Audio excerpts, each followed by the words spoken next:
पति पत्नी के बीच का संबंध एक गहरे भरोसे का होता है, लेकिन कभी कभी यह भरोसा टूट भी सकता है। मेरी कहानी भी इसी बारे में है।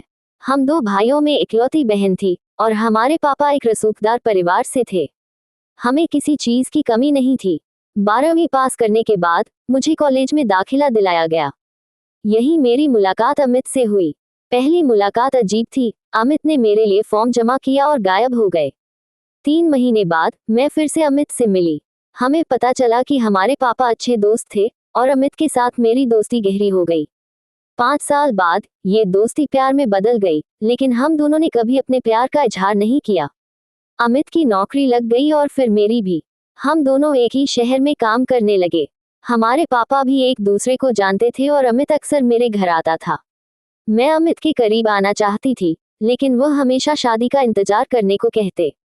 शादी की बात मेरे घर में शुरू हुई तो मैंने अपने पापा को अमित के बारे में बताया।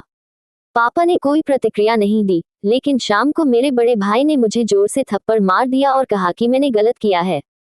उन्हें ये भी पता चला कि अमित और मैं एक ही जाति के नहीं हैं। अमित ने अपने पापा को हमारे बारे में बताया और वे मेरे घर आकर पापा से मिलने गए, लेकिन मेरे पापा ने उनकी बात को नकार दिया। काफी समय इंतजार करने के बाद मुझे भी लगा कि शायद मैंने कुछ गलत किया है। आखिरकार मेरे पापा ने मेरी शादी एक रसूखदार परिवार के लड़के से कराई जो हमारी जाति का था। शादी की रात मेरे पति देर रात शराब के नशे में आए। अगले दिन सब कुछ सामान्य रहा, लेकिन रात में फिर वही हुआ। उन्होंने मुझे थप्पड़ मारा और जबरदस्ती संभोग किया। मेरे लिए यह एक डरावना अनुभव बन गया। मैंने अपनी माँ को ये बात बताई तो उन्होंने इसे सामान्य बात कहकर टाल दिया। हर रात मैं डर में सोती थी, ये सोचते हुए कि आज क्या होगा। मुझे लगता है कि अगर मैंने अपने प्यार के लिए लड़ाई की होती तो मेरी यह स्थिति नहीं होती। मैं प्रत्येक माँ बाप से यह कहना चाहूंगी कि अपनी बेटियों की भावनाओं को समझें और उन्हें उनकी पसंद के साथी के साथ जिंदगी बिताने दें। जात पात और पैसे का चक्कर छोड़कर उनकी खुशी को महत्व दें।